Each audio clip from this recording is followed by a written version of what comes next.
esta noche te damos gracias, Señor. Nos reunimos una vez más, Señor, en tu nombre y por causa de tu nombre, Señor. Que el conocimiento de Jesús se multiplique en todos los que oyen. Y su conocimiento de la fortaleza de nuestro espíritu es el combustible para la nueva vida. Oro que tu amor sea tan intenso que rompa y destruya toda resistencia en la carne. Y que de ese quebranto se levante el hombre y la mujer que Dios forma según Cristo, según su imagen, según su semejanza. En este momento santo, este momento de unción por tu palabra, el que tenga oídos para oír, oiga lo que el Espíritu Santo hablará a la iglesia. El que tenga hambre, coma, y el que tenga sed, beba.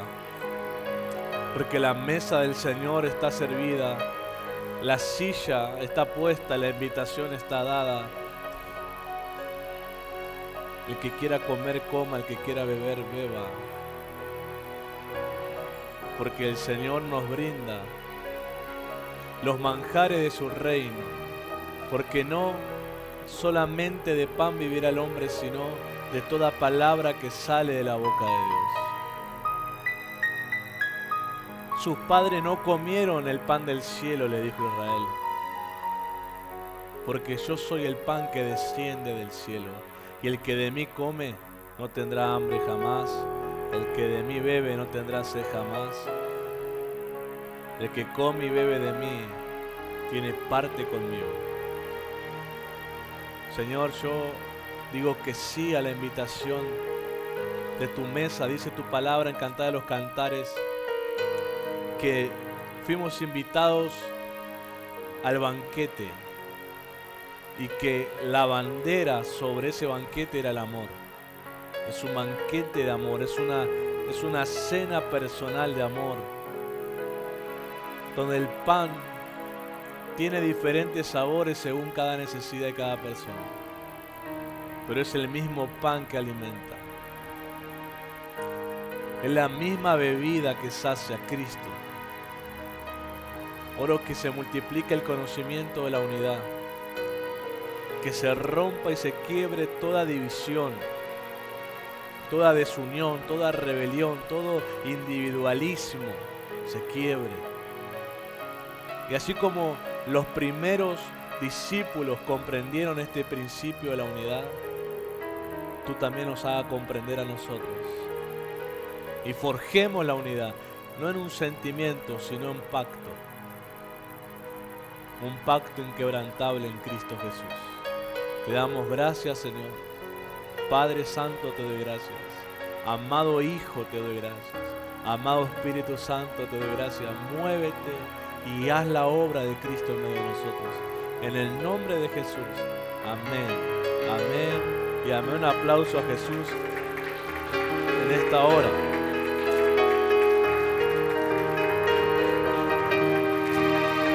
Santo.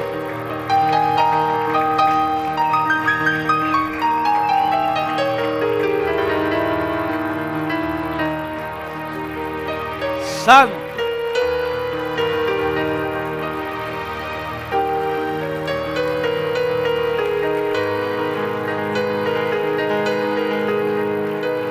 Amén. Pueden tomar sus lugares.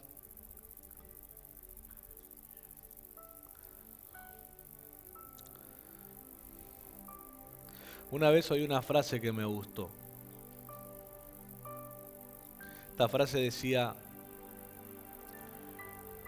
cuando a Dios le gusta lo que escucha, Él se encarga de expandirlo por todo lugar. Nosotros nos esforzamos por alcanzar, por extender. Y lo hacemos siempre a nuestras formas. Siempre tenemos alguna idea, algún plan. Pero Dios jamás nos dio a nosotros la asignación de pensar en planes. tampoco nos dio la asignación de pensar en métodos. Si nos vamos al Génesis, vemos que Dios creó todo, organizó todo, diseñó todo, y lo que le dijo al hombre es: administra. Hacelo por cómo lo cree, hacelo, solamente hacelo. No te pongas a pensar en un plan, yo ya pensé por vos. No pienses en un método, yo ya lo diseñé. Solamente haz lo que te digo, nada más, es tu asignación. Y te vas a multiplicar. Y te vas a expandir. Pero nosotros, como ayer enseñaba, si no dejamos la simiente vieja que se opone al Señor, intentamos darle ideas a Dios, presentamos nuestros planes a Dios.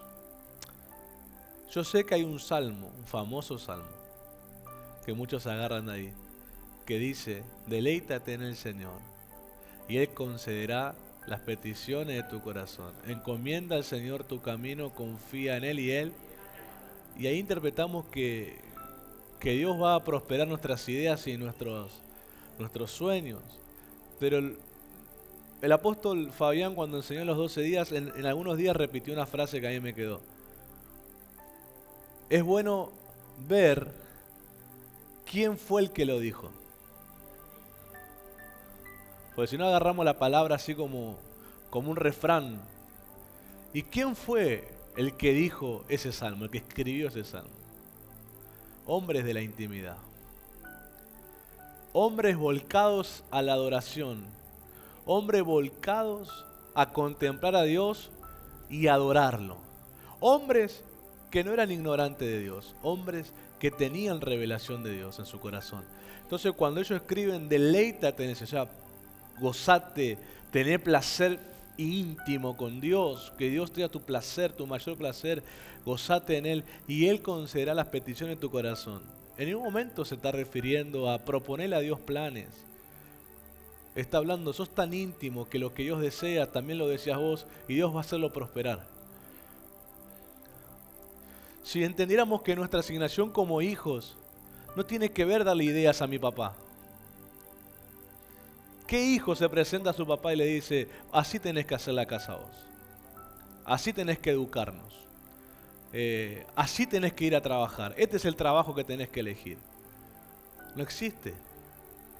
Y si existe, ¿cómo se lo ve a ese hijo? Como atrevido, ¿verdad? Como que se está colocando por encima del padre. Ahora, si nosotros somos hijos, ¿por qué vamos a las oraciones y empleamos palabras de nuestro destino, de nuestro futuro, y nos paramos como esos hijos insolentes a decirle a Dios: así me tenés que educar? Este es el destino que a mí me tenés que dar. Este es el plan que a mí me tenés que hacer prosperar. Por eso hay oraciones que no logran pasar de las 4 paredes.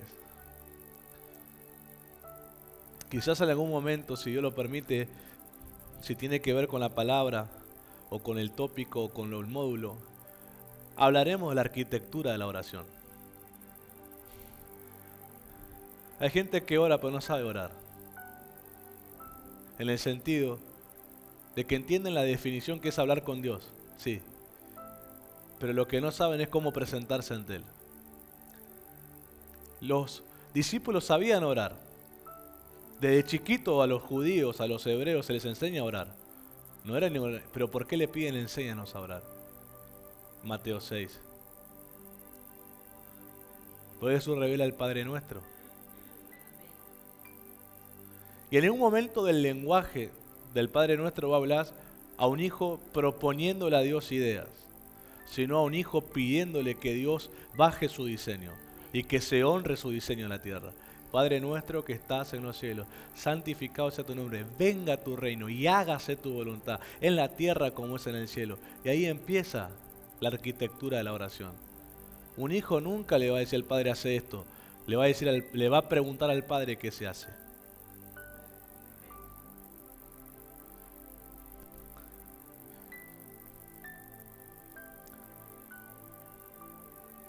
¿Estamos claros? Por eso es muy importante la postura delante de Dios. Ay, ¿por qué Dios le responde a aquel? ¿Por qué Dios le da a aquella persona? ¿Por qué Dios prospera a aquella persona? Si yo hago lo mismo en teoría. Tiene que ver en cómo nos presentamos. Y eso cómo lo presentamos y cómo hablamos y cómo nos disponemos tiene que ver en el conocimiento de Él. Hay dos formas en las que el conocimiento se da a la persona. Uno, la intimidad personal. Toda persona que quiere conocerlo debe buscarlo a solas. Mateo capítulo 6. Y la segunda es en comunidad, es en la congregación, es en la predicación. El que tiene oído y cree, al creer se le multiplica el conocimiento que tenía del Señor en lo que acaba de oír. Y la gente que multiplica el conocimiento no es el que dijo amén solamente a la enseñanza o aplaudió o se cayó. Es el que llevó eso a la oración. Es el que llevó eso a la intimidad. Es el que llevó esa petición a Dios. Señor, me comunicaron, me enseñaron que esta es tu manera de hacer esto en esta área. Enséñame, formame, dámelo a mí. Formá ese corazón, formá esa mente para hacerlo. Ahí se multiplica el conocimiento. Porque conocimiento no obedecido es conocimiento perdido. No es cuánto sé, es cuánto practico. El éxito o el logro de un hombre de fe o una mujer de fe. Cuánto practica, no cuánto sabe. Y acá vamos a ver, hablando de la unidad, cómo el conocimiento se manifiesta en la unidad. Cómo este fue un pilar en la iglesia original. Cómo este medio de la unidad entre el que predica y el que oye, cómo esa complicidad, ese compañerismo entre ambos, potenció infinitamente el mensaje. Cómo hizo que se expanda por toda la región. Ese es el diseño de Dios para expandir su mensaje. El que tenga oídos oiga esta noche. Porque después de esta noche no somos ignorantes. Hechos capítulo 4, verso 32 al 34. Me encontré con un montón de textos que hablan de esto y los voy a ir mencionando. Pero este es el texto principal. Yo lo voy a leer, este texto principal, en la Reina Valera contemporánea. No sé si lo tenemos ahí. No, nos pusieron la normal. Bueno, yo lo leo en la contemporánea. Hechos capítulo 4, verso 32 al 34 dice: todos los que habían creído eran de un mismo sentir y de un mismo pensar. ¿Te ve la unidad acá? Ninguno reclamaba como suyo nada de lo que poseía, sino que todas las cosas las tenían en común. No había orgullo. No había reclamo de reconocimiento. No había reclamo de aplausos. No existía, porque la unidad anula el egoísmo. Siguiente dice: y los apóstoles, o sea, las autoridades, daban un testimonio poderoso de la resurrección del Señor Jesús, y la gracia de Dios sobreabundaba en todos ellos. Verso 34. Y no había entre ellos ningún necesitado, porque todos los que poseían terrenos o casas los vendían y el dinero de lo vendido lo llevaban. Vamos a leer el 35. Y lo ponían en mano de los apóstoles y este era repartido según la necesidad de cada uno. La unidad potenció el evangelio. La unidad entre las autoridades y los discípulos, entre la asignación de cada uno, de ellos de predicar y de ellos de aprender, la unidad entre ambos lados potenció la expansión del evangelio. Uno ve un principio acá, que el conocimiento logra su mayor alcance cuando las personas se mueven en unidad. Porque si la gente no se mueve en unidad, el conocimiento solo se queda en el que lo practica.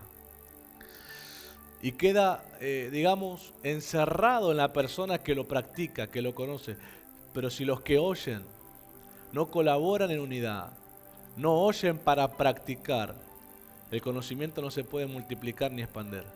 Pero cuando sí lo hacen, cuando se unen, cuando se vuelven uno y toman compromiso con lo que están oyendo, lo llevan a la práctica, el conocimiento se expande infinitamente. No podemos medir el número de la expansión de un mensaje obedecido, porque una vez que empieza a correrse la voz de ese mensaje, no se puede detener, no sabe hasta dónde llegará ni en dónde terminará ese mensaje.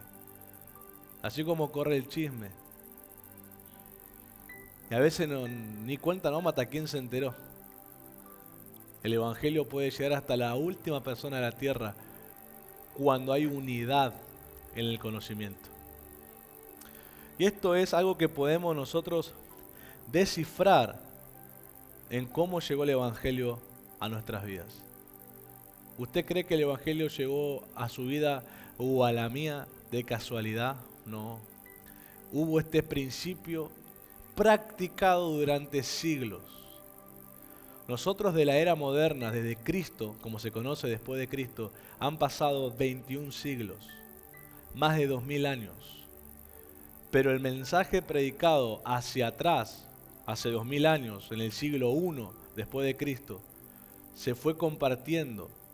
El mundo antiguo estaba concentrado en lo que es Europa, en lo que es Asia. América no había sido descubierto.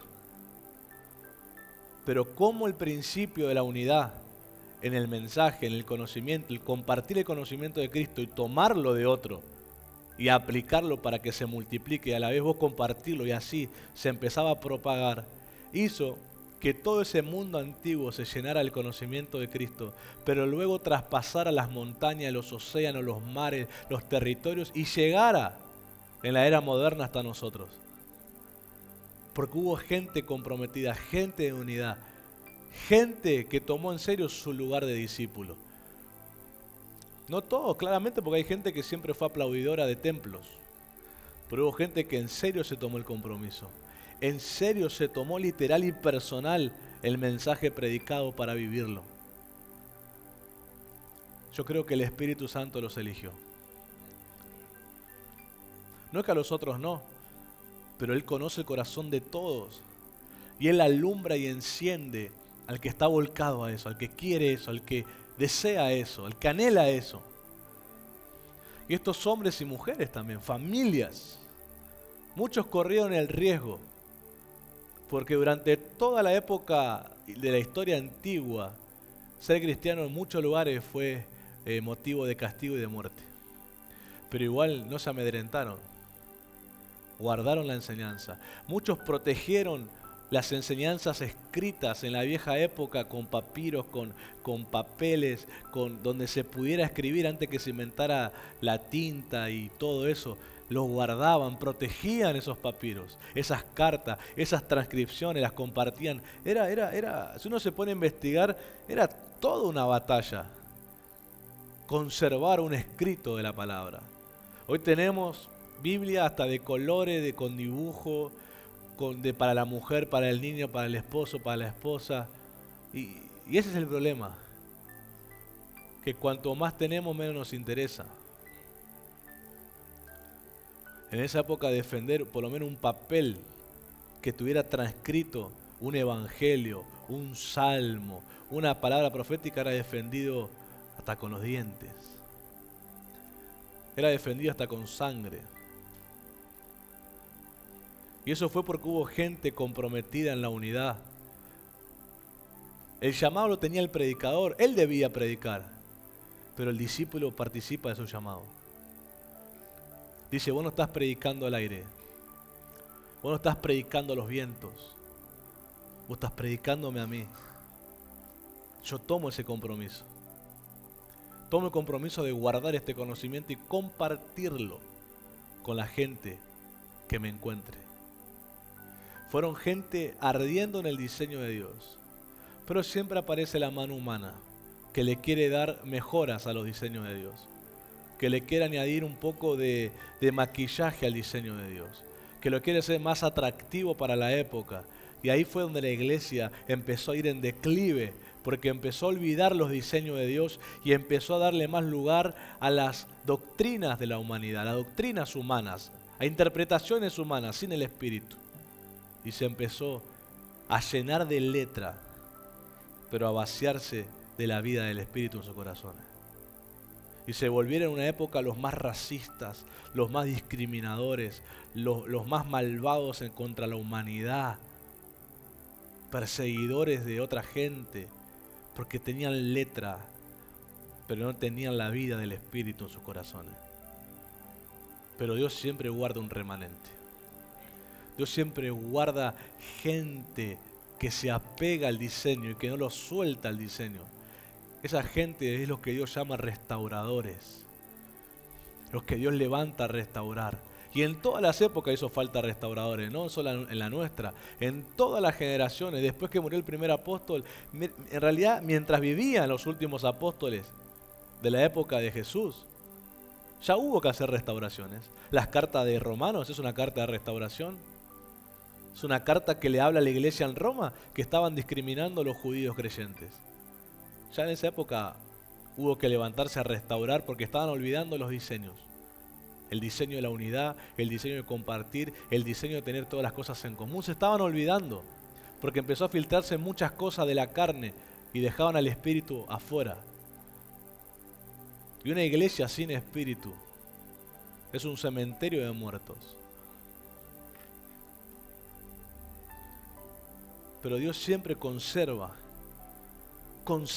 a un remanente que se apega. ¿Por qué? Porque realmente hizo pacto con Cristo y con el hombre de Dios. Realmente se comprometió.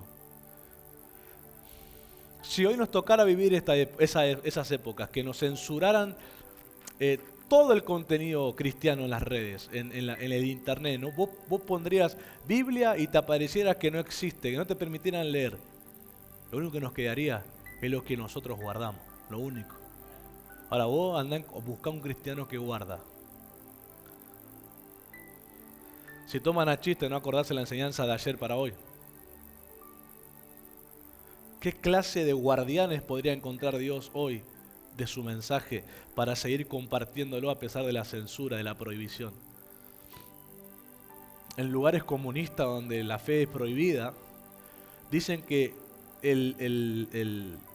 la versión de la Biblia que les llegaba, dice que ellos arrancaban las hojas, se las repartían y se las memorizaban, porque sabían que seguramente en poco tiempo se las quitarían. Y con la memoria que cada uno iba memorizándose un evangelio, el otro evangelio, el otro unos salmos, el otro las profecías, luego tenían, sin el papel, guardaban en el corazón lo escrito y lo seguían compartiendo y lo seguían predicando. Hubo una iglesia en un lugar musulmán, Siria, que sobrevivió años solamente conociendo el Evangelio de Juan de toda la Biblia. Lo único que habían leído. Lo único que conocían de la Biblia era el Evangelio de Juan. Y con eso sobrevivieron y se mantenían ardiendo y se multiplicaban. ¿Por qué? Porque la gente se memorizaba y compartía lo que estaba escrito.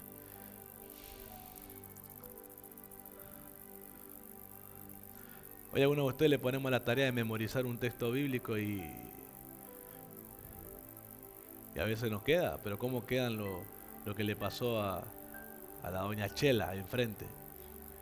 ¿Cómo te sabe la historia de principio a fin lo que le pasó? ¿Cómo no se olvida ningún detalle? Pero ¿cómo nos tomamos común y corriente no tener ni guardar un verso bíblico en la mente y en el corazón? Porque, ¿saben por qué? Porque no hay unidad. No hay pacto, no hay compromiso en esa área. El conocimiento se multiplica en la unidad. Efesios 4 dice que los 5 ministerios tienen un deber y es perfeccionar, madurar a los santos con el conocimiento del Hijo de Dios para que lleguen a la unidad. El predicador no está para entretenerte. El predicador está para compartirte conocimiento íntimo de Jesús que vos debés creerlo y practicarlo para que se quede en tu corazón y lo puedas compartir con otro. El predicador no está para entretenerte, ni para hacerte circo, ni para hacerte payaso, ni para hacerte reír. Está para comunicarte conocimiento, y tu deber como discípulo es, en la unidad, tomar ese conocimiento y practicarlo, y renunciar a lo que se oponga a la práctica de ese conocimiento.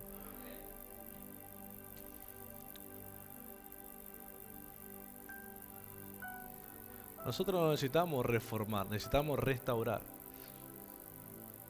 Porque algunos con la reforma le cambiaron tanto que hasta cambiaron los diseños de Dios.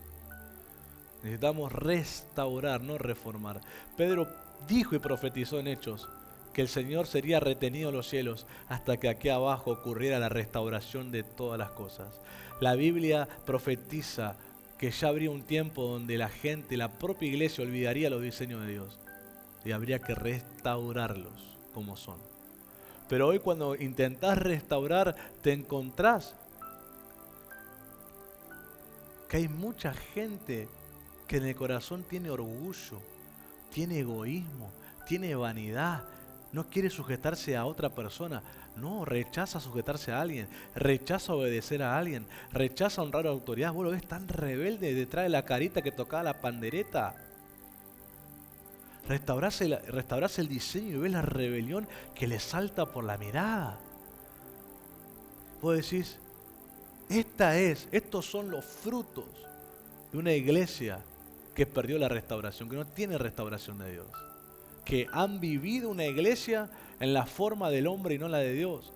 Porque el diseño de iglesia de Dios formó hombres humildes, hombres unidos, hombres apasionados por Cristo, hombres que se amaron, fueron extraños y se volvieron familia, eran enemigos y se hicieron amigos, hombres que se amaron, hombres que dieron la vida entre ellos, porque cumplieron el mandamiento de Jesús. No hay mayor amor que el que da la vida por un amigo. Eso no es lo que hoy se ve. Tanta vanidad, orgullo, soberbia, vanidad, desobediencia. No es fruto de la iglesia de Dios. Dios no creó gente así. Es resultado de una iglesia caída, desformada por diseños de hombres.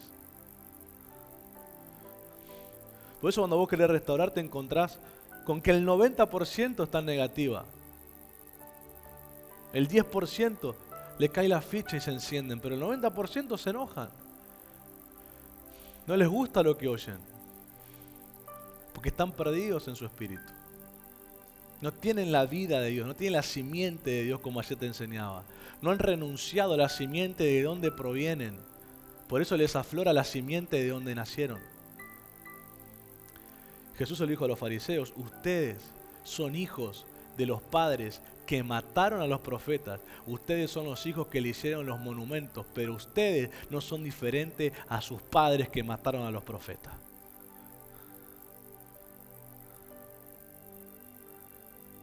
Porque no están en el diseño de Dios. Ustedes no son diferentes a los que persiguieron a los apóstoles. No sé si te encontrás con el Espíritu Santo y te dice, vos no sos diferente al que persiguió a Pedro para cortarle la cabeza. Vos no sos diferente al que entregó al apóstol Santiago para que Herodes le corte la cabeza delante de toda la gente. Vos no sos diferente al Saulo que estaba lleno de odio y perseguía a los cristianos y los mataba. Vos no sos diferente. ¡Ey! ¿Qué me está diciendo, Espíritu Santo? ¿Por qué me tratás así? Porque no renunciaste a la simiente donde les nace todo eso. Vos no sos diferente. Serás diferente el día que renuncies a esa simiente y recibas la de Cristo. Ese día serás amigo de Dios. Ese día siempre tendrás ese corazón inclinado al diseño de Dios. Por ahí sos el más ignorante, pero una vez que oís el diseño de Dios, te subís y te involucrás, porque la simiente de Jesús siempre está a favor de lo que el Padre quiere hacer. Así sea sufrimiento. La voluntad de Dios no es que suframos, pero sufrimos si es necesario cumplir la voluntad de Dios. Porque nosotros no rehusamos que la voluntad se cumpla. Esa es la simiente del Hijo. Esa es la simiente del Hijo. Por eso, compartir estos mensajes de restauración, compartir estos mensajes de restaurar el diseño, hace que mucha gente se dé cuenta que perdió décadas en la iglesia porque no vivió jamás así. Y porque nunca le predicaron así. Y porque vivió como se le dio la gana. Porque la iglesia era, llevo plata, bailo, toco la pandereta, canto canciones bonitas y me voy a mi casa.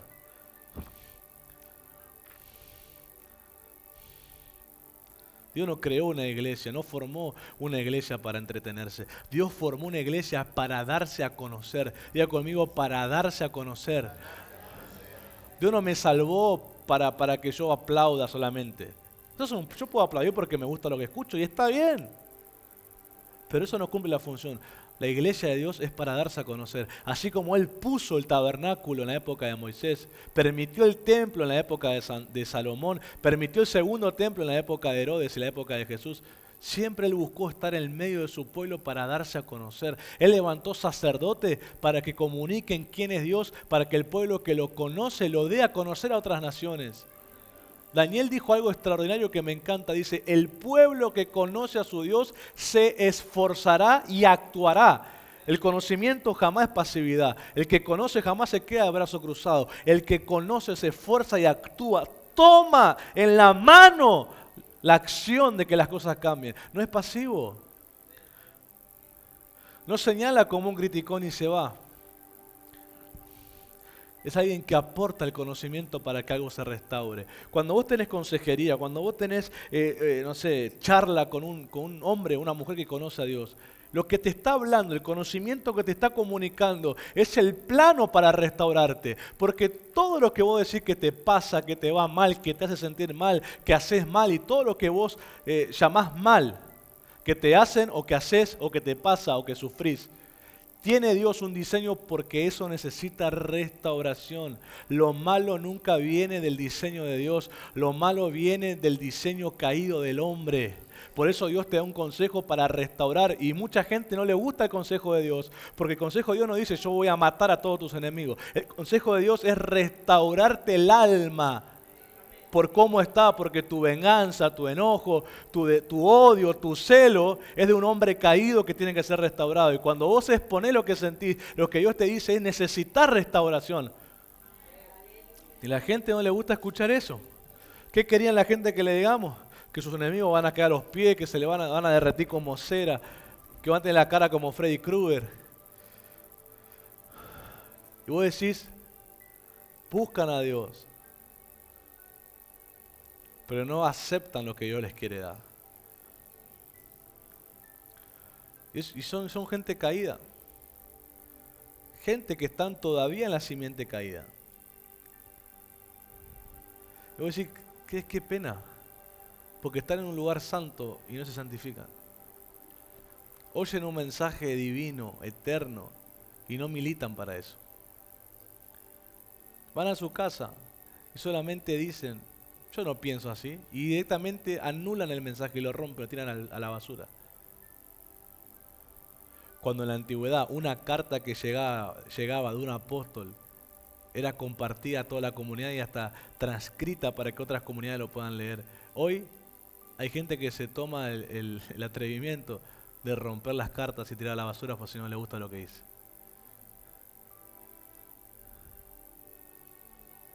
No nos parecemos ni en el pelo de la iglesia original. Pero no porque es la modernidad, no, la excusa no es la modernidad. Porque la modernidad modernizó lo externo. El hombre sigue siendo malo de la caída del hombre en Edén. El problema está en no abrazar el diseño de Dios. Ahí está el problema. No en la modernidad. No estamos llamados a usar túnicas, ni sandalias, ni barba larga. Eso no es el problema, lo externo. Jesús dijo el problema es lo interno, lo que sale del corazón. Y es el diseño de Dios lo único que restaura. Si vos no crees al diseño, no te abrazás al diseño y no te vas a practicar el diseño, seguirás siendo un hombre, una mujer caído, que siempre intentará por sus esfuerzos físicos y humanos agradar a Dios un poquito.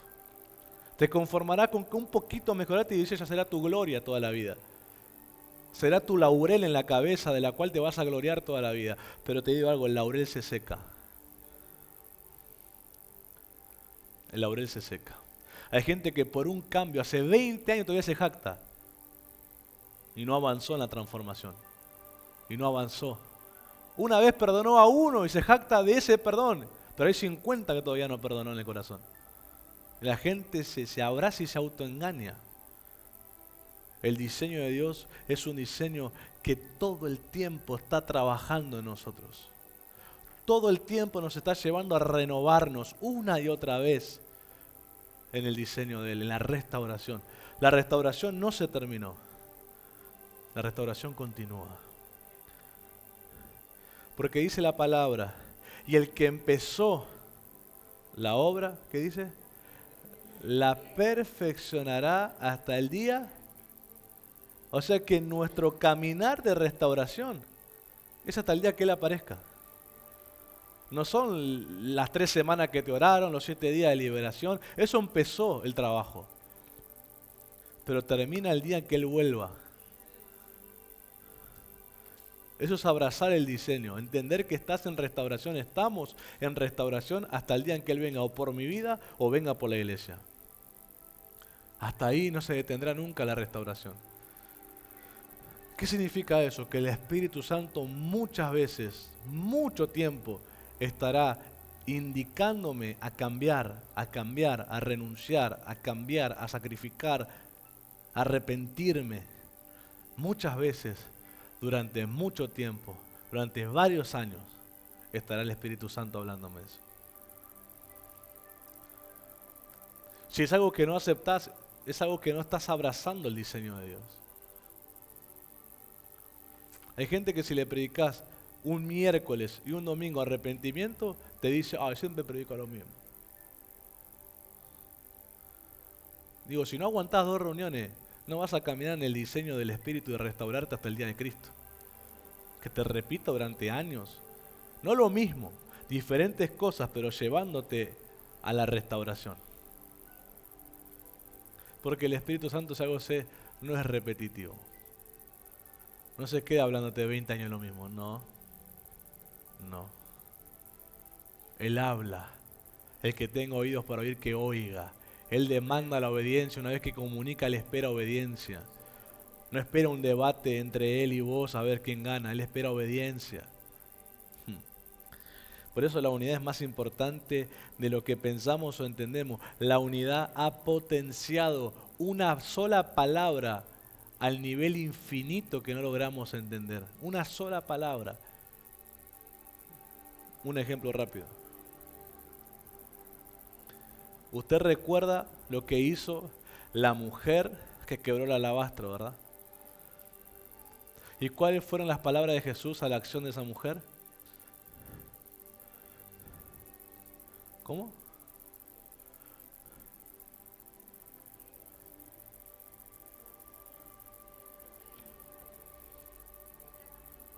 Exacto. Que donde quiera que se predicara el Evangelio, se diría lo que la mujer hizo. Apliquémoslo a que lo estamos escuchando por primera vez. Apliquémoslo que estamos en el momento en que la mujer está haciendo eso. Y escuchamos a Jesús decir, lo que esa mujer hizo, donde quiera que este Evangelio se predique, se contará. Eso no quedamos ahí, fuimos testigos. Ahora, nosotros, 20 siglos después, 2000 años después, ninguno estuvo en esa cena, pero seguimos hablando. Y seguimos tomando enseñanza y seguimos tomando ejemplo y entendimiento de esa acción. ¿Saben por qué? Porque una sola palabra guardada en unidad y compartida multiplica hasta el infinito el alcance que puede tener.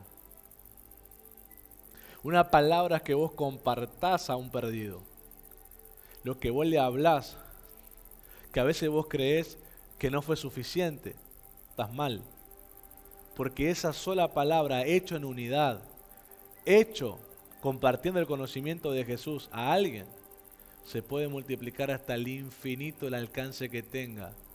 Bueno, sabés si ese le cuenta al primo, el primo le cuenta al tío, el tío le cuenta al vecino, el vecino, y eso que vos hablaste en San Fernando termina contándose también allá en Ecuador, en otro país, en Estados Unidos.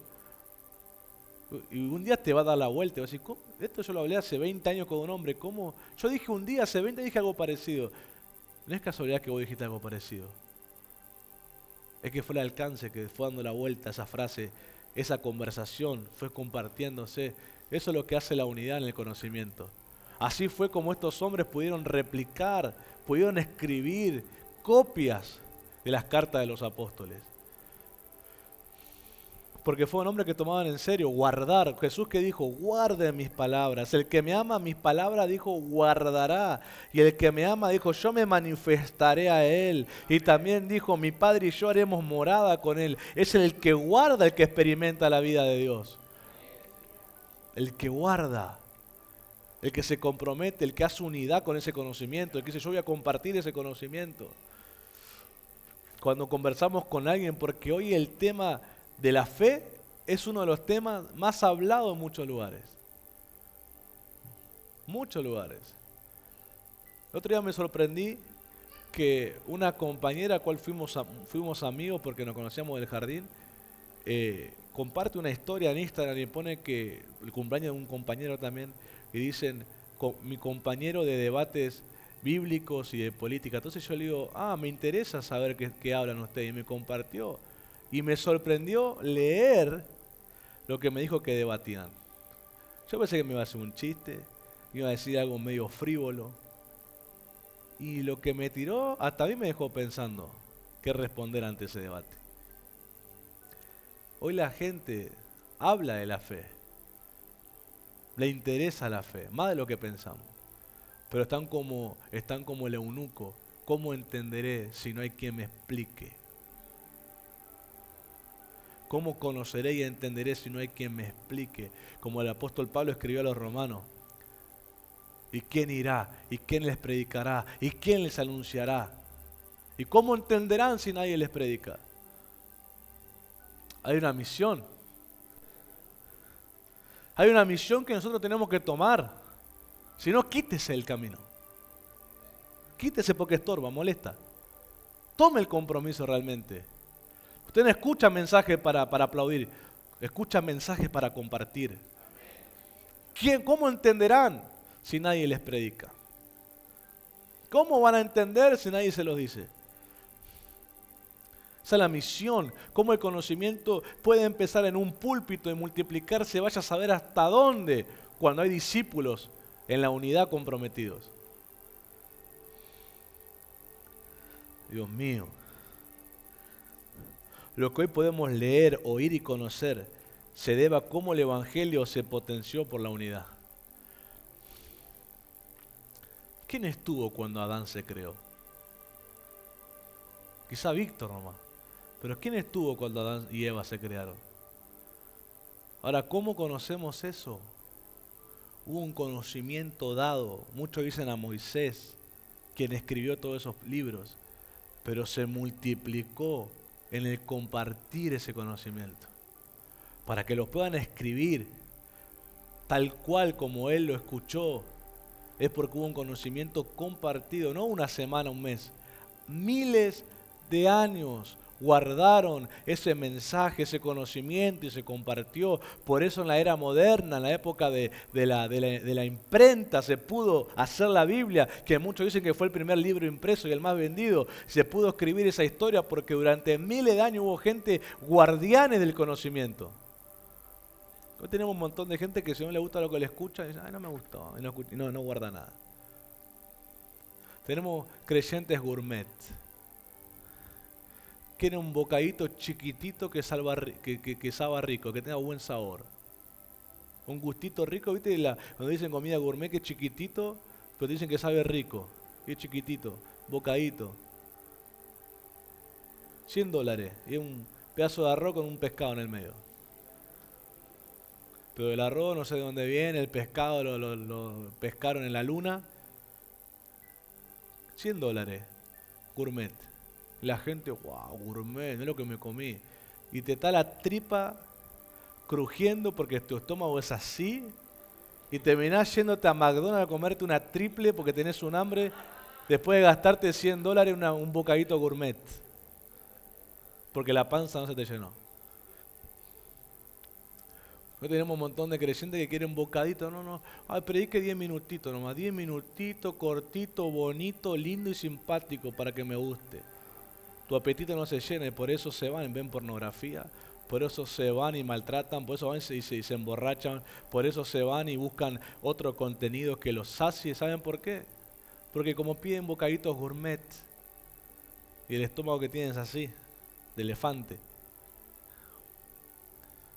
no se sacian con Cristo.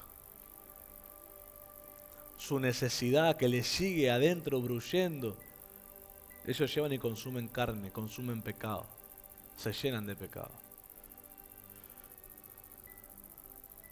Cristo no te pone límite hasta dónde comer, ni te pone límite hasta dónde beber de Él. Solo dice que tenga hambre coma y que tenga sed beba. Nunca te pone un límite. ¿Y hasta dónde tengo que comer? ¿Hasta dónde tengo que beber? Hasta que te sacies y no tengas ganas ni siquiera de comer nada del pecado, ni olerlo al pecado. Porque estás saciado de un alimento santo, de un conocimiento que te está trabajando internamente las cosas que deben cambiar. Si el conocimiento no te hace meditar y cambiar, no te uniste al conocimiento oído. El conocimiento te trabaja, el conocimiento significa intimidad, el conocimiento significa cambio de forma, te está transformando, cambiando muchas cosas en tu vida. Es como la gestación de un bebé, se empieza a gestar algo de Cristo en tu vida. Mucha gente con tantos años de evangélico y la misma canción, no conocieron nada nuevo, no abrazaron nada nuevo, no caminaron en la restauración de Cristo. Por eso el Evangelio de Cristo, ¿qué fue? Fue una semilla que fue plantada en un grupo de discípulos, que por medio de la unidad, ellos tomaron fuerza y llenaron todo el mundo existente de su época y lograron cruzar todos los límites territoriales para que ese Evangelio que ellos escucharon en la boca de Dios encarnado se pudiera multiplicar y alcanzar a generaciones futuras. El que no abraza esto no ama a las generaciones que vienen después de él. No piensa ni en sus hijos, ni en sus nietos, ni en sus bisnietos, les da la espalda. Porque uno entiende que el Evangelio no termina en uno, se expande a los que vienen. Ellos pensaron en los que venían. ¿Vos pensás en los que vienen o solo te enfocás en vos? ¿Vos te enfocás en los que vienen atrás tuyo? ¿Vos te enfocás en los que están creciendo al lado tuyo? ¿Y qué ejemplo le das para que crean en Jesús?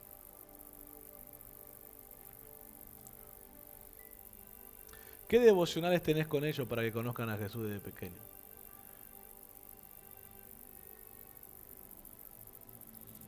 No es llevar a los hijos a la iglesia porque yo a la iglesia vamos. Tienen que entender por qué van. Tienen que saber por qué se adora, por qué se levanta la mano, por qué se cierran los ojos, por qué se ora, por qué se escuchan a un hombre parado adelante predicando. Tienen que ellos entender de pequeños. No son tarados los nenes. Los que no tienen son padres responsables que enseñan.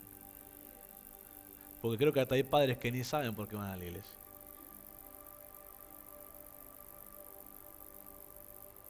Algunos parece que a la iglesia llevan a los hijos a la plaza, se sientan y los largan como vayan a correr hasta que se cansen y después los llevan a casa a dormir.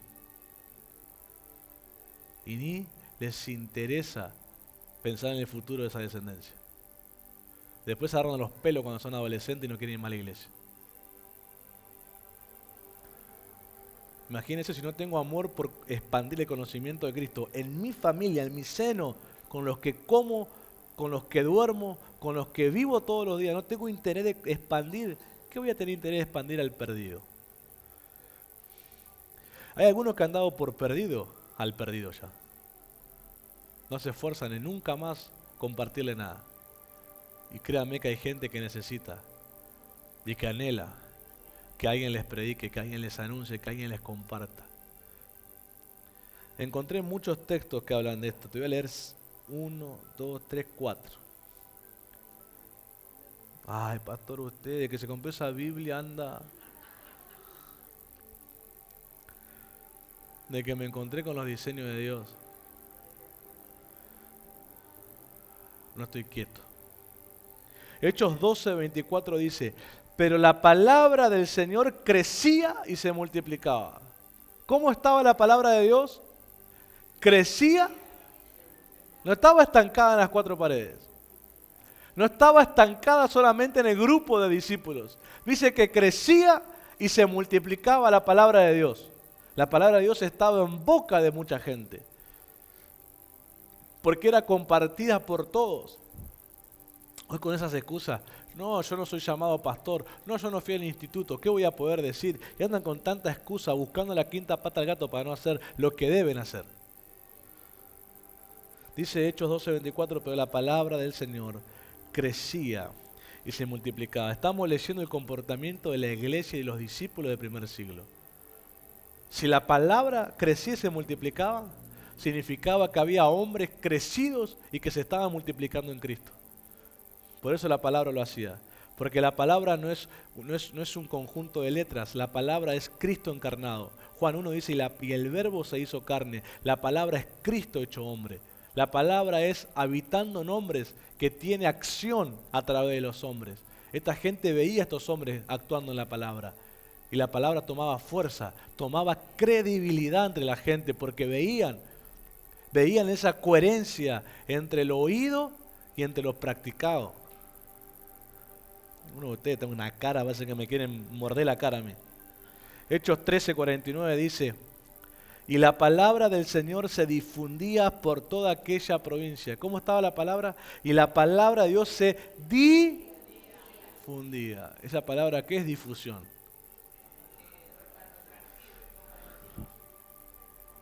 Es como una especie de publicidad. ¿Qué es publicidad? Que está en todos lados. Hace así, está allá, hace así, está allá, está allá. Imagínense. Dice, y la palabra de Dios se difundía en toda aquella provincia. La provincia donde miraban, estaba la imagen de Cristo por todos lados. No el panfleto, no Jesús superstar, no. ¿Saben lo que estaba? El testimonio de estos hombres. Hacían así, predicándole. Hacían así, sanando a un enfermo. Hacían así, echando fuera un demonio. Hacían así, profetizando. Estaba lleno la provincia. No una ciudad, no una esquina, la provincia. Qué lindo sería escuchar el noticiero y Buenos Aires está difundido de la palabra de Jesús. Y en todo lugar ver a creyentes, a discípulos. Créame que hay discípulos de nombre para llenar Buenos Aires, pero no de acción. Porque de número hay, según los números, hay discípulos para llenar todo Buenos Aires de la palabra de Dios. Pero ¿saben qué? No hay acción. No hay acción, hay búsqueda de fama dentro de la iglesia, ser el importante dentro de la iglesia, ser el aplaudido dentro de la iglesia. Mirá, si lo que vamos a predicar no va a ser para que el conocimiento se multiplique y solamente nos vamos a predicar para entretenernos, mejor bajemos la persiana y vayámonos a la casa. Miren lo que dice Hechos 16:5. Usted está viendo, ¿no? La cronología. Iban avanzando y la palabra seguía multiplicándose, no se detenía, porque no fue una emoción lo que vivieron. Fue un cambio de corazón. No fue una emoción, no fue una experiencia bonita. Fue un encuentro con el Dios vivo, les cambió el corazón. Hechos 16:5 dice, así que las iglesias eran confirmadas en la fe y aumentaban en número cada día. Imagínense que esté el organizador de la congregación, el gestor, el que se encarga de saber cuántos miembros hay, el coordinador se le dice hoy, y va el lunes y le dicen, somos 50, bueno, bien, va el martes, somos 100, bueno, va el miércoles, somos 200, bueno, vamos creciendo, vamos el jueves, y en la semana, al final del domingo eran 1000. Porque todos los días no paraba de añadirse gente a la congregación, no paraba. La iglesia era fortalecida en fe. ¿Cómo se fortalece una iglesia en fe? Si es oyendo el conocimiento de Jesús y llevándolo a la práctica. ¿Por qué muchos la fe la sienten aburrida? Porque practican el mismo mensaje de 40 años atrás, la pandereta y nada más.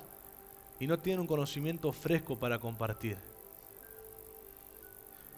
Muchos su Biblia tienen el Salmo 23, Salmo 24, Salmo 91, Mateo 28, Hechos capítulo 2 y ahí nos quedamos. No salen de ahí. Y encima también saben explicarlo. Si por lo menos lo explicarían bien. Pero este conocimiento todo el tiempo estaba renovándose, compartiéndose, comunicándose, practicándose. Eso a mí me hace ver que no eran discípulos vagos, ociosos. Hoy no voy, estoy cansado. Hoy voy a decir que me duele la panza, me duele la pata, tengo hongo en la uña, no voy a ir. Qué fácil la hacen. Ah, no me gusta, no voy. Ah, ¿quién predica? Ah, no voy, no me gusta cómo predica. Y quieren llamarse discípulos de Jesús. Hechos 19:20 dice, así crecía y prevalecía poderosamente la palabra del Señor. La palabra del Señor nunca se detuvo, nunca detuvo la expansión, nunca se detuvo la expansión, porque hubo gente comprometida en unidad con lo que oían. Nunca se detuvo su expansión, nunca. El Señor seguía. Esa gente que se añadía todos los días no es porque pasó por la cuadra y vio el cartel y entró. Esa gente que se añadía es porque hubo alguien que lo buscó hasta la casa, lo buscó hasta abajo de la cama y le contó de Cristo. Y había un modelo que ellos tenían, por eso eran tan... Porque los discípulos, los apóstoles eran hombres de palabra y demostración de lo que decían. Ellos estaban bebiendo ese ejemplo, ellos oían y compartían y decían, el apóstol oró y yo voy a orar igual, y pasaba. Así eran hoy. No sé que tienen reuma en la mano. Para orar. 50 palabras proféticas tenés que darle para que ore por alguien. ¿Dónde está la vida de Jesús? El fuego, no la emoción, el fuego, la vida de Dios. Para compartir de ese Dios vivo. Miren lo que dice. Hechos 19:20, así crecí y prevalecía poderosamente la palabra del Señor.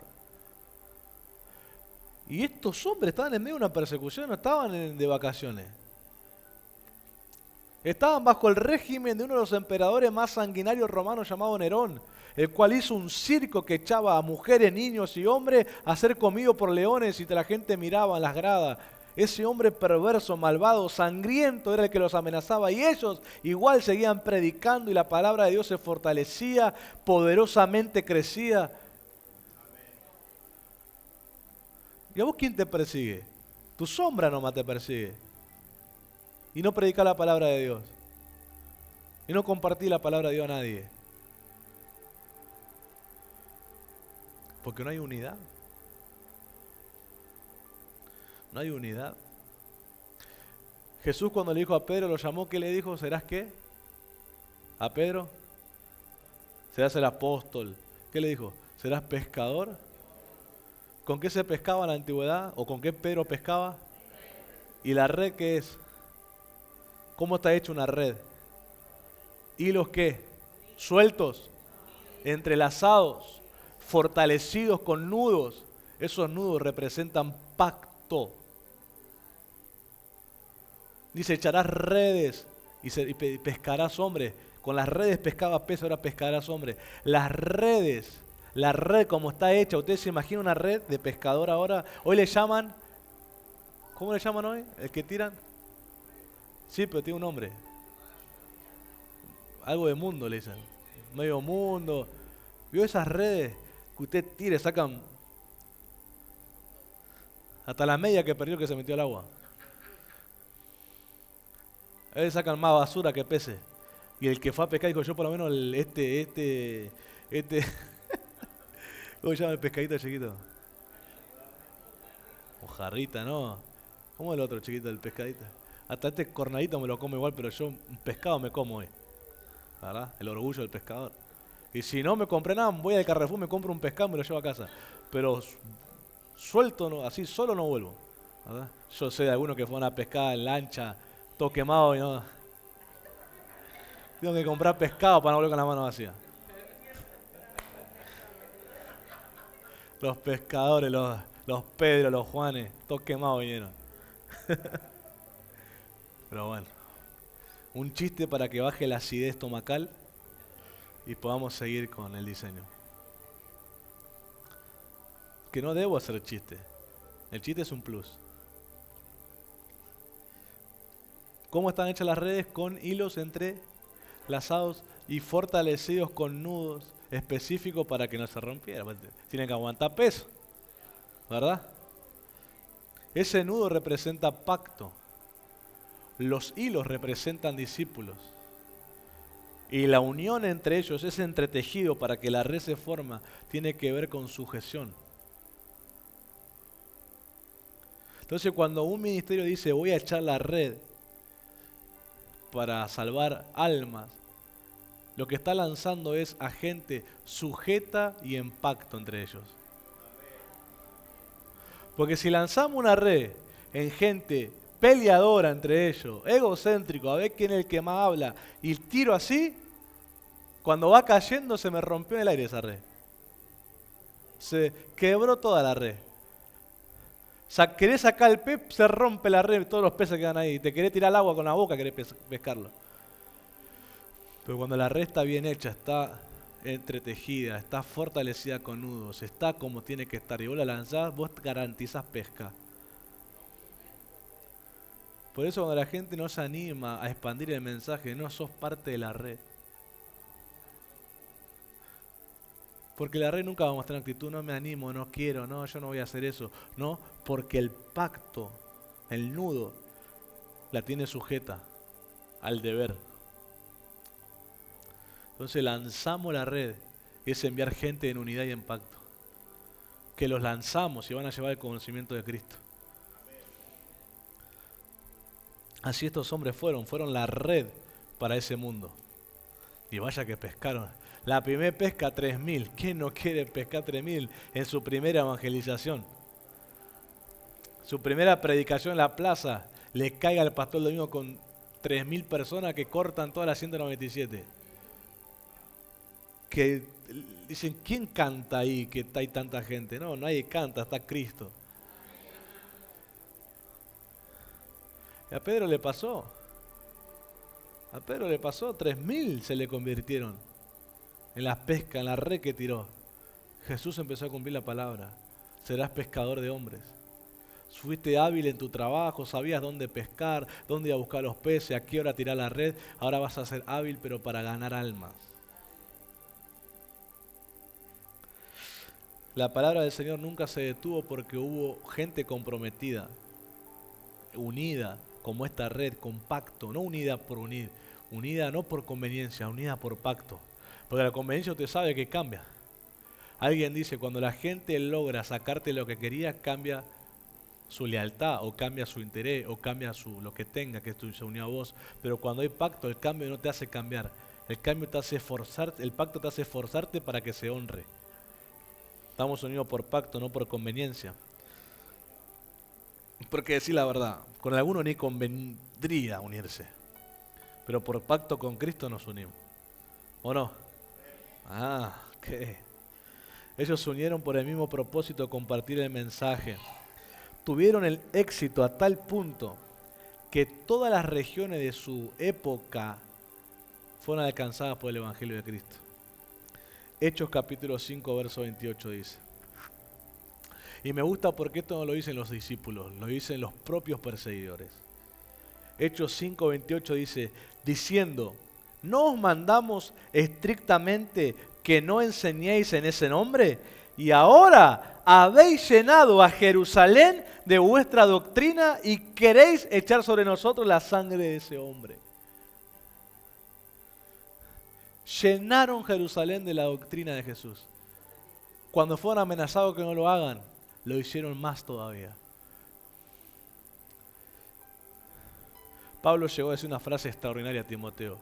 Yo estoy preso en Cristo por cadenas, pero la palabra del Señor no está presa, le dijo. Así que no te excusé con que Pablo está en la cárcel y no puede predicar. Vos sos un discípulo mío. A vos te enseñé, más vale que abra la boca y empecés a compartir y cumplás tu ministerio de evangelista y no seas cobarde, porque tu abuela y tu mamá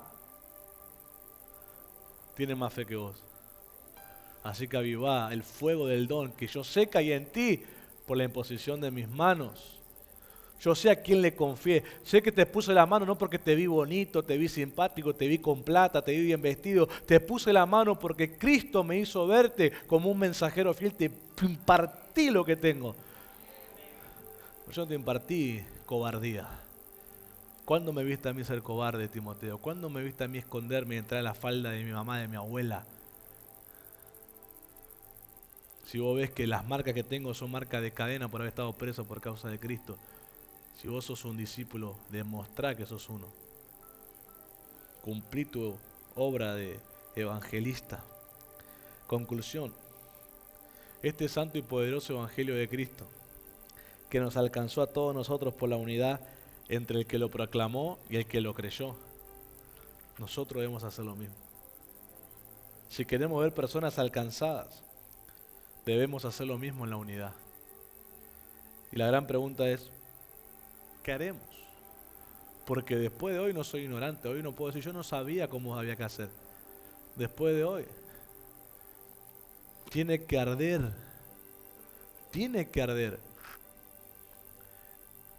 el compartir de Cristo. Tiene que arder, usted tiene que decir, yo quiero ser esa red que me lancen para ganar almas. Porque estoy en pacto, estoy en unidad, yo oigo y me comprometo a compartirlo, lo voy a llevar a la oración. Acá está más o menos, a ver, de este lado. A ver cómo están acá, ¿eh? ¿Cómo le gusta competir a usted? Acá se ríen de miedo y allá gritan para ganarle a aquel lado. Está bien gritar, decir amén, está bueno. El predicador se va contento. Pero ¿será que el que se irá contento es el Espíritu de Dios?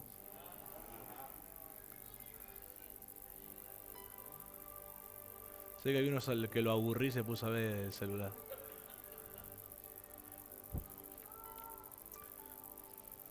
Yo entendí que no hay buenos o malos mensajes. Yo aprendí que no hay mensajes divertidos y mensajes pesados. Yo aprendí que o hay gente muerta o hay gente viva en Dios. Yo aprendí que no se trata de... Porque muchos ponen el énfasis en el predicador y le enseñan todas las formas para que la gente se atraiga.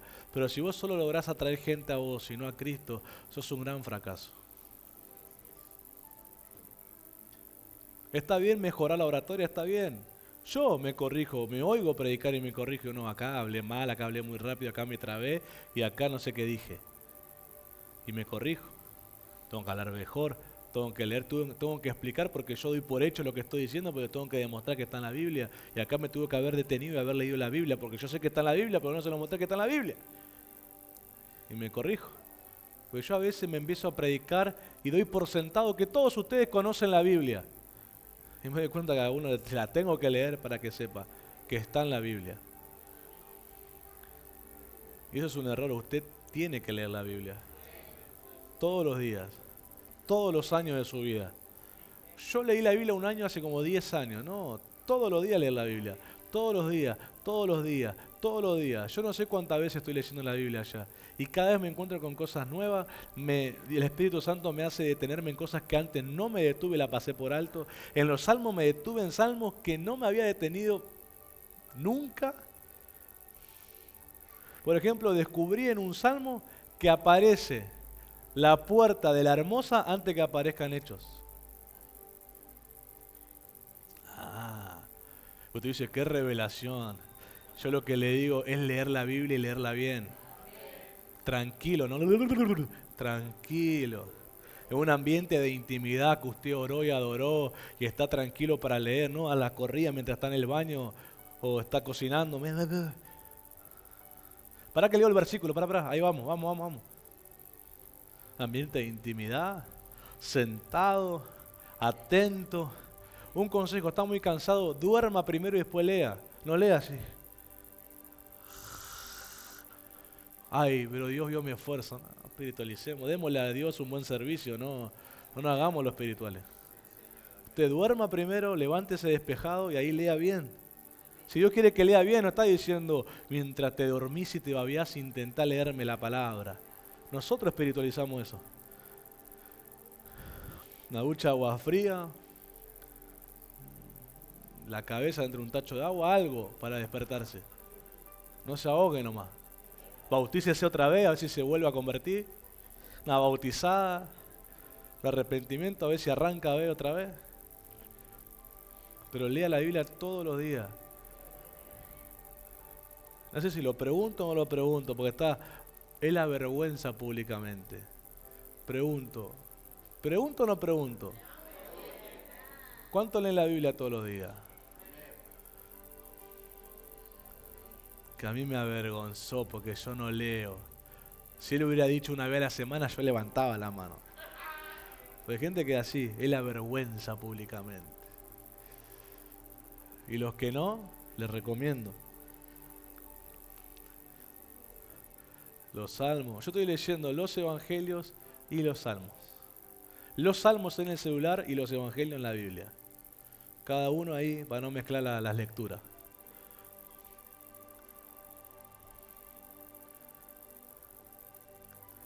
La palabra de Dios no es una Biblia de decir, ay, qué pesada la Biblia. Es poder abrir el corazón de Dios y conocerlo. Decir, Señor, las cosas que te gustan y cómo las ignoré. Como ayer te dije, hay cosas que al hombre le parece bueno y a Dios no le parece bueno lo que al hombre le parece bueno. Y hay cosas que a Dios le parecen buenas y al hombre no le parece bueno. Tenemos que sincronizarnos con Él. Pedro dijo, si te critican por hacer justicia, sos bienaventurado. Hay gente que te critica porque haces las cosas buenas a la forma de Dios y no a la forma de ellos. Sos bienaventurado. Peor que te critiquen si haces las cosas mal, en pecado, en perversión. Pero si haces las cosas en justicia, sos bienaventurado. Estamos en la categoría de los profetas, en la categoría de Jesús, en la categoría de los discípulos. ¿En qué categoría estás? La unidad hace que el conocimiento se expanda. Queremos ver gente alcanzada por Dios, queremos ver perdidos que lleguen, queremos ver enfermos sanarse y todas esas cosas que el Evangelio nos promete, y yo los creo totalmente. Es un deber de los discípulos que a través de la unidad y el pacto expandan el conocimiento. Abre tu boca y yo la llenaré, dice el Señor. No estés mentalmente organizándote un bosquejo en la cabeza. Abrí tu boca y el mensaje más honesto es el que vivís, es el testimonio que tenés con Él. Decirle a Dios, conectame con gente que haya pasado por lo que yo pasé para poder contarles cómo vos me sacaste adelante, porque ese es el testimonio y no invento nada, estoy contando verdad y Dios va a multiplicar el testimonio. No hay que armarse un sermón de hebreo y griego. Eso es lo que hacen luego los maestros que tienen la tarea de formar. Vos compartí el conocimiento que tenés de Jesús. El que te compartimos hoy, guardalo para que en tu corazón se vuelva parte tuyo y lo puedas compartir a otro. Dice que tenemos que estar preparados para dar defensa de la fe si es necesario. ¿Cómo usted va a defender la fe si mezcla hasta los personajes de la Biblia en otras historias? Tienen que tomarse en serio la formación. Acá estos jueves son incomodísimos para mucha gente. Por eso a veces meten excusas para no venir y bueno, que no venga. O sea, acá es claro el mensaje. El que quiera aprender tiene que venir. Si sean 3, 2, 1 solo, yo mismo me predico. Me grabo y mando el mensaje por YouTube. El tema es que el que venga tenga hambre. Yo aprendí algo, Dios me dio una frase y póngase en pie y ya oramos. Hace 10 años, 11 años, si no me equivoco. Yo tenía mi celular en esa época, un Samsung blanco que era chiquitito así. Y me acuerdo que estaba orando en el altar. Y el Señor me regaló una frase y me dice, me sigo poniendo de pie, me sigo inclinando a aprender para ponerme de pie para enseñar. Y yo me acuerdo que fue el calendario del celular y empecé a buscar y apunté 10 años al futuro, que ya estamos en ese futuro. 10 años al futuro, en la fecha del momento en que me dijo, y lo escribí en el día, en la fecha de 10 años en el futuro de ese día. Y escribí, me sigo inclinando a aprender para ponerme de pie para enseñar.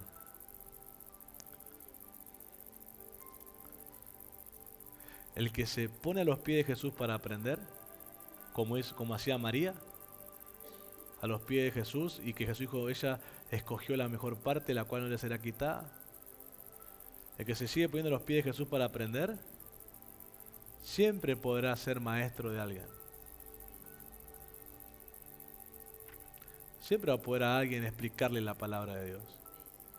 Siempre podrá ser una voz de Dios para alguien. Porque el que se sienta a aprender, Dios le da toda la autoridad para ponerse de pie a enseñar. Acá se trata de aprender. Aprender no es escuchar simplemente. Aprender es abrazar y practicar. Alguien te evalúa lo aprendido cuando ve cómo lo haces. Cuando ve cómo lo haces. Uno evalúa si aprendiste. Por eso la disciplina de este año de memorizar, de leer, no es para molestarlos. Es para que entre a una disciplina de discípulo. Así debe andar un discípulo, memorizando, aprendiendo, leyendo, practicando, esforzándose para que Cristo se multiplique en su vida. Deseo y oro que este diseño divino de Dios se restaure en sus corazones, porque si el Señor nos permite compartirlo y sus oídos escucharlo, es porque Él desea restaurar este diseño y formarlos en este diseño divino, de que su palabra, su conocimiento se expanda a través de la unidad, a través de personas que oyen, guardan y practican lo que están escuchando, porque creen y confían en el llamado de ese hombre de Dios, creen y confían que lo que habla es de parte de Dios y lo quieren llevar a la práctica y compartirlo con otra gente. Por eso oro y bendigo a los que ven, que se vuelvan discípulos de los lugares donde Dios los colocó, sean personas que expanden ese conocimiento, que lo multipliquen sobre otras personas, que echen la red y que una gran pesca suceda en sus vidas. En el nombre de Jesús, amén y amén. Vamos, amén.